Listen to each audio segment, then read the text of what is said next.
Maali? Wanta kan wanti wata kara wali gala. Biar pada bakana tu juga.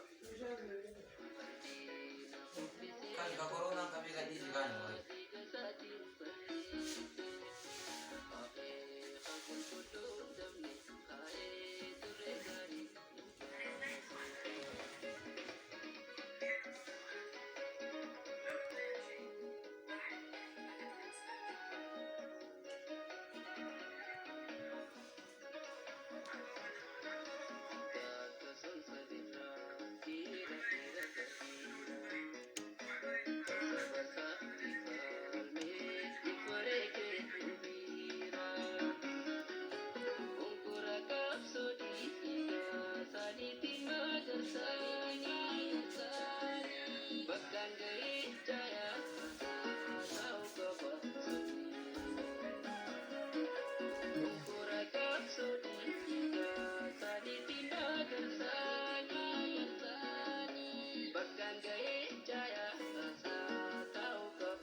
Mul'is kana wajjin baala seenanii baaleen booqeessanii booqeen harar dhufanii harariin Addisaabaarran maqaleessanii maqaleen walla laqan yara gartee Eertiraa kana dhufan jechuudha.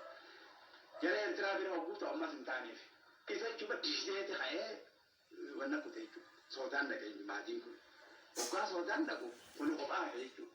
Amma gaa warri Eertiraa moo biyya keessa nu dubbiin jalqabde elama baatanii bita elama kun qaabsoo jalqabe jedhanii ka'ii deemi jedhanii. Ajaa'iba namni wanni kun mul'is kun qabu kan afaan tokko dubbee afaan Tigree dubbee afaan Amaaraa dubbee Eertiraa ka'ee Addisaabaa dhufe Addisaabaa ka'eeti bakka isaan jiran sana hogguu isa inni booqee dhufu jarri halee duruu isa dura kutan musiibaan itti bu'e gayyaratti jirti wanni balaan buutee lolli guddaan bu'e jechuudha hogguu dhufu dubbiin dhufte elamuun jiru namuun shahiidan akkati ka'ees maalee dhufe.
Dursituuf caaltu dhiiga dursituuf caaltu dhiiga dursituuf caaltu dhiiga ayyaantuu dagaa dhiiga ayyaantuu dagaa dhiiga waarituu waarii dhiiga taaddasaa birruu dhiiga taaddasaa birruu dhiiga maammoo mazammir dhiiga maammoo mazammir kaalamuu qixxeessa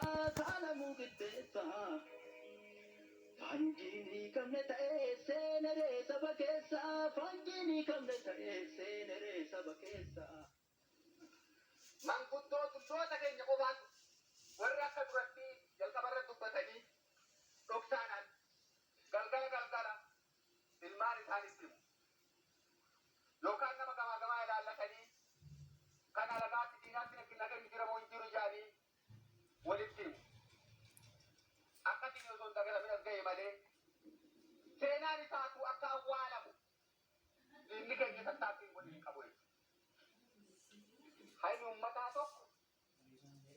ammeenya kamiinuu yookaan qiyyaamuu hin danda'u. Uummanni keenya kan harkaa fi harmi itti murame sun wareegaan gagga'u waan hanga ulfaatu fudhachuu kan danda'e bilisummaa isaati. Har'aati bitta bilisummaa kan tunu keessaa bilbilaa jechuudha. namni gartee jeedalaa waliin saahiboome ubeekutu irra jiraa jedha.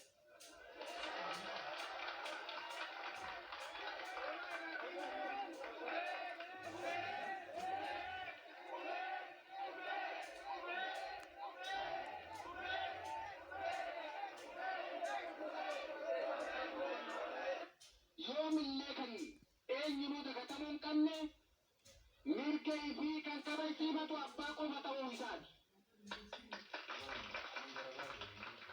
Alagaan hangamoo namaa mormu isii bu'aa keessaa qabaatu malee akka hin ta'in baraa quba qabaannu. Kanaaf nuti gara keenyaan adda bilisummaa Oromoo dhaamsi gabaabaan deddeebifne amma uummata keenya guyyaa har'aa dabarsuu fi barbaannu Oromoon gaafa ijaaramee humna tokko ta'ee duulaa tureefi ifirraa diina ittisaa turetti namni isa danda'u akka ture nuun duruu ni yaadannaa jiru. Lola gaafa asakoo lola gaafa addaa lola gaafa addee. Lola gaafa asakoo lola gaafa addaa lola gaafa addaa lola gaafa addee.